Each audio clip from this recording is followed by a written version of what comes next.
அனைவருக்கும் வணக்கம். இது சாரதி லா ஸ்டடீஸ். சாரதி லா ஸ்டடீஸில் லேபர் லா ஒன்றில் கண்டினியூஸ் சர்வீஸ், தொடர்ச்சியான சேவை அப்படின்ற மாதிரி அர்த்தம். செக்ஷன் 25B டிஃபைன் பண்ணி சொல்லுது இண்டஸ்ட்ரியல் டிஸ்பியூட் ஆக்டில். வாட் இஸ் கண்டினியூஸ் சர்வீஸ் அப்படின்னா, தொடர்ச்சியான சேவை என்பது தொழிலாளி வழங்கும் தடையில்லாத வேலை செய்யும் சேவையாகும். தொழிலாளி பார்த்தீங்கன்னாங்க, ஒரு வருடத்திற்குள்ள எந்தவித விடுப்பும் இல்லாமல், எந்தவித பிரச்சனையும் இல்லாமல் தொடர்ச்சியாக 240 நாள் வேலை செஞ்சுருந்தாருன்னா அதற்கு பேர் பார்த்தீங்கன்னா கண்டினியூஸ் சர்வீஸ்னு அர்த்தம். இதே வேலையை சீசனல் எம்ப்ளாய்மெண்ட்டுன்னு சொல்லுவாங்க. இந்த பருவகால வேலைகள்னு சொல்லுவாங்க. ஒரு சில இது பார்த்திங்கன்னா அந்தந்த நாட்களுக்கு மட்டும்தான் ப்ரொடக்ஷன் கொடுக்க முடியும். அந்த மாதிரி வேலையாக இருந்துச்சுன்னா ஒரு வருடத்தில் 240 நாளில் 75% வேலை செஞ்சுருந்தா போதும், அதுவும் கண்டினியூஸ் சர்வீஸாக பார்க்கப்படுகிறது. இது ரெண்டுமே உங்களுடைய ஆன்சர் ஷீட்டில் இருக்கிற மாதிரி நீங்கள் பார்த்துக்கணும். ஃபஸ்ட் ஒன்று, இதில் என்னெல்லாம் வரும் என்னெல்லாம் வராது அப்படின்னு பார்த்தீங்கன்னா, இதில் விடுப்பு, நோய், விபத்து, வேலை நிறுத்தம், தொழிற்சாலை அடைப்பு அல்லது சட்டப்படி வேலை நிறுத்தம் நாட்களும் சேர்க்கப்படும். அப்படின்னா என்ன அர்த்தம்? இந்த மாதிரியான விவகாரங்களும் இந்த 240 நாளுக்குள்ளே இன்க்ளூட் ஆகிடும். அதனால் நீங்கள் இதெல்லாம் இருந்தாலும் தொடர்ச்சியான வேலை தான் கணக்கு அப்படின்ற மாதிரியான ஒரு கான்செப்ட் தான் இந்த விவகாரங்கள்லாம்.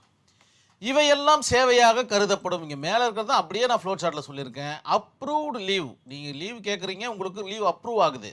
அதாவது உங்களுக்கென்று ஒதுக்கப்பட்ட அந்த விடுமுறை தினங்கள் உங்களுக்காக இருக்குதுன்னும் போது அந்த லீவை நீங்கள் உபயோகப்படுத்திங்கன்னா அந்த 240 நாளுக்குள்ளே தான் வரும். அது உடம்பு சரியில்லை, சிக்காக இருக்கீங்க, அந்த சிக் லீவுன்னு சொல்லுவாங்க, அந்த லீவை நீங்கள் யூஸ் பண்ணிக்கிறீங்கன்னா அதுவும் 240 நாளுக்குள்ளே தான் வரும். லாக் அவுட்டு, லே ஆஃப், இதெல்லாம் பார்த்திங்கன்னா கம்பெனி சைட்லேயும் முதலாளி சைட்லேயும் செய்யக்கூடிய ஒரு விவகாரங்கள்.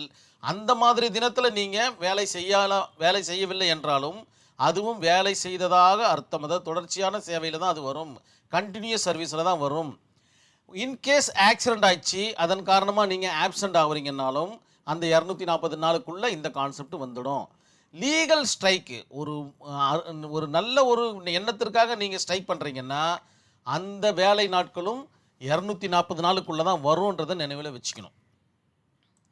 எவையெல்லாம் வராது கண்டினியூஸ் சர்வீஸில் அப்படின்னு பார்த்தீங்கன்னா, இல்லீகல் ஸ்ட்ரைக் பண்ணும்போது வராது, இல்லீகல் லே ஆஃப் பண்ணும்போது வராது.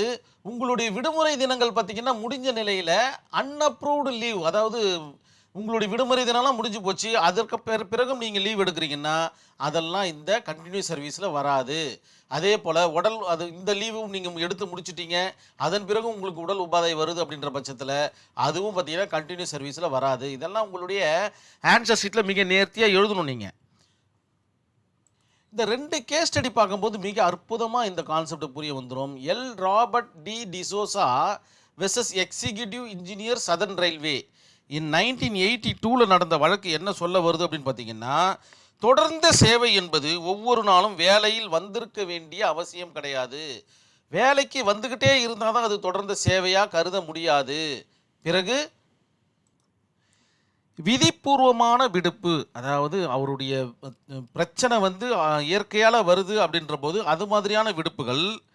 அதுக்கப்புறம் பார்த்திங்கன்னா நோய்வாய் பட்டுறாரு, தொழில் விபத்து, வேலை செஞ்சுட்டு இருக்கும் போது ஒரு ஆக்சிடென்ட் நடக்குது, இந்த நாட்கள்லாம் பார்த்திங்கன்னா சேவையாகத்தான் கருதப்பட வேண்டும் அப்படின்னு Robert D D'Souza executive engineer southern railway அப்படின்ற கேஸ் ஸ்டடியில் மிக அற்புதமான தீர்ப்பை சொல்கிறாங்க. முக்கியமான தீர்ப்பு என்னன்னு பார்த்திங்கன்னா, leave plus illness days also continuous சர்வீஸாக சொல்லப்படுது. ஒரு விடுமுறையாக இருக்கட்டும், இந்த சிக் லீவாக இருக்கட்டும், இதெல்லாம் பார்த்திங்கன்னா கண்டினியூஸ் சர்வீஸாக பார்க்கப்பட வேண்டும்னு இந்த கேஸ் ஸ்டடியில் சொல்லிடுறாங்க. B.N. Singh versus union of இந்தியாவில் என்ன சொல்ல வராங்க அப்படின்னு பார்த்தீங்கன்னா, தற்காலிக ஊழியர்களும், இந்த டெம்பரவரி ஒர்க்கர்ஸ் இருக்காங்க பார்த்தீங்களா, அவர்களும் 240 நாள் வேலை செய்தால் அவர்களும் தொடர்ச்சியாக சேவை செய்ததாக அர்த்தம் கொள்ள வேண்டும் அப்படின்ற மாதிரி சொல்கிறாங்க. இந்த கிராஜுவிட்டி பணம் வரும்போதெல்லாம் இந்த மாதிரியான கண்டினியூஸ் சர்வீஸை கொஞ்சம் பார்ப்பாங்க. ஸோ அதுதான் ரொம்ப முக்கியமான விஷயமாக இந்த இடத்துல பார்க்கப்படுது. மினிமம்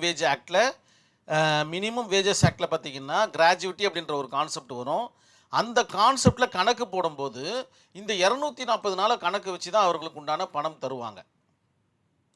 கண்டினியூஸ் சர்வீஸ்னால் என்னன்றது உங்களுக்கு புரிஞ்சிருக்கும் நான் நம்புகிறேன். நன்றி, வணக்கம்.